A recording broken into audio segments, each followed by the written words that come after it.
Welcome to மனோ 360. இன்றைக்கி நம்ம தக்காளியில் பிரியாணி, அதாவது தக்காளி சாதம் எப்படி செய்யலான்னு சொல்லிட்டு பார்க்கலாம். வாங்க வீடியோக்குள்ளே பாருங்கள். தக்காளி பிரியாணி செய்யலாமா? அதுக்கு என்னென்ன தேவைன்னா, தக்காளி ஒரு 4-5 தக்காளி, பெரிய தக்காளியை அதை நறுக்கி வச்சுருக்கேன். கொஞ்சம் புதினா, கொத்தமல்லி, பச்சை மிளகாய் எடுத்து வச்சுருக்கேன். 2 வெங்காயம், பெரிய வெங்காயம் 2 நறுக்கி வச்சுருக்கேன். பாருங்கள், ஒரே ஒரு இஞ்சியில், ஒரு பட்டை, 2 கிராம்பு, கொஞ்சம் சோம்பு வச்சுக்கலாம். கொஞ்சம் இந்த முந்திரி பருப்பும் அது தாளிக்கிறதுக்கு எடுத்து வச்சுருக்கேன். நெய் தேவையானது, தேங்காய் பால் ஒரு 2 டம்ளர் எடுத்து வச்சுருக்கேன். செய்யலாமா? எடுத்துக்கிறேன். ஒரு டேபிள் ஸ்பூன் நெய் போட்டிருக்கேன். இதுக்கு கொஞ்சம் எண்ணெய் ஊற்றிக்கலாம்.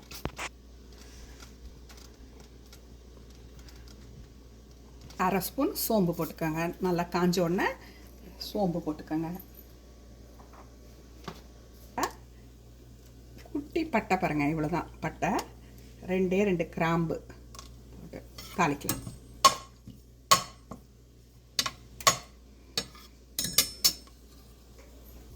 இந்த மாதிரி பொரியும் போது இந்த முந்திரி பருப்பையும் போட்டுருங்க.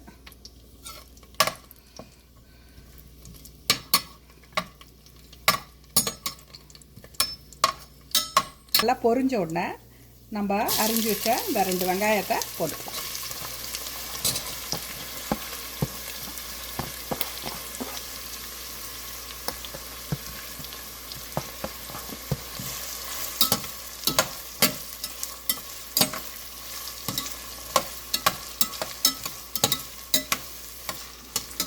ஒரு 4 பச்சை மிளகாவை அரிஞ்சு வச்சுருக்கோம், அதுவும் இதில் போட்டுக்கலாம்.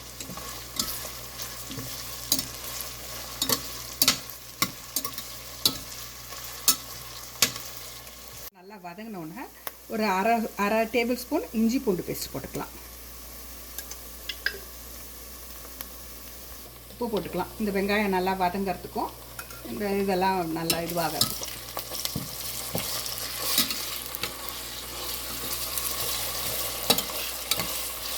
இந்த புதினா, கொத்தமல்லி கொஞ்சம் கருவேப்பிலை போட்டுக்கலாம்.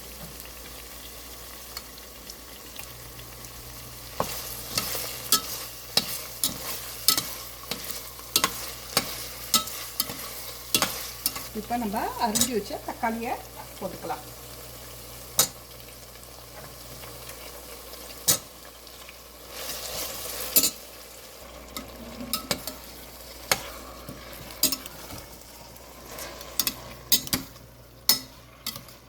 தக்காளி நல்லா குழைய கொஞ்சம் வதங்கட்டும்.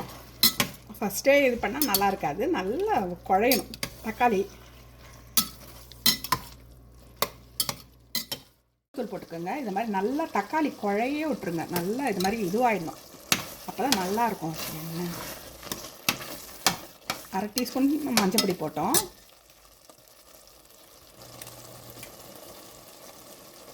ஒரு 1.5 டீஸ்பூன் இது ரெட் சில்லி பவுடர் போட்டுக்கலாம்.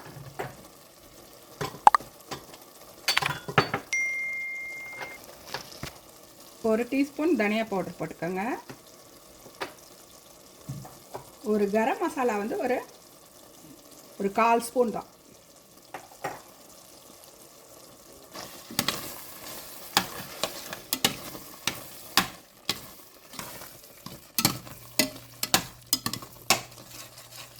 இப்போ முதல்ல 1 ஸ்பூன் போட்டேன், இப்போ ஒரு 2 டீஸ்பூன் போட்டுக்கலாம். உப்பு தானே போடுறேன்? உப்பு தான் போட்டு நீங்கள் எவ்வளோ அரிசியோ அதுக்கு, இப்போ நான் வந்து 2.5 டம்ளர் வச்சுருக்கேன், அதுக்கு 4 டம்ளர் தண்ணி ஊற்ற, 4 டம்ளர் தேங்காய் பாலும் தண்ணியும் சேர்த்து 4 டம்ளர் ஊற்ற போகிறேன். 1.5 டம்ளர் அளவு வச்சுக்கிட்டா போதும். 1 டம்ளர் அரிசிக்கு 4 டம்ளர், டோட்டலாக 4 டம்ளர் தண்ணி வைக்க போகிறேன், தண்ணியும் பாலும் சேர்த்து.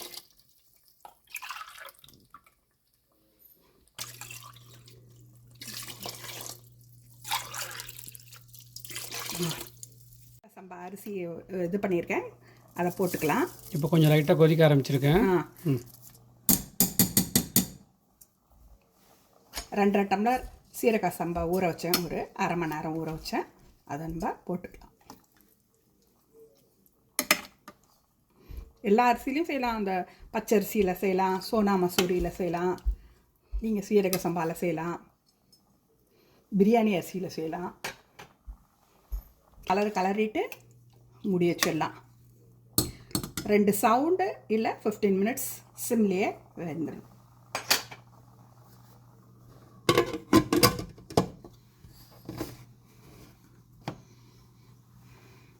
இப்போ சிம்லேயே ரெண்டில் வச்சுருக்கேன். சிம்மில் வச்சு ஒரு 15 மினிட்ஸ் இல்லை 2 சவுண்டு எப்படினாலும் ஓகே. 2 சவுண்டு விட்டதுக்கப்புறம் திறந்து பார்க்கலாம்.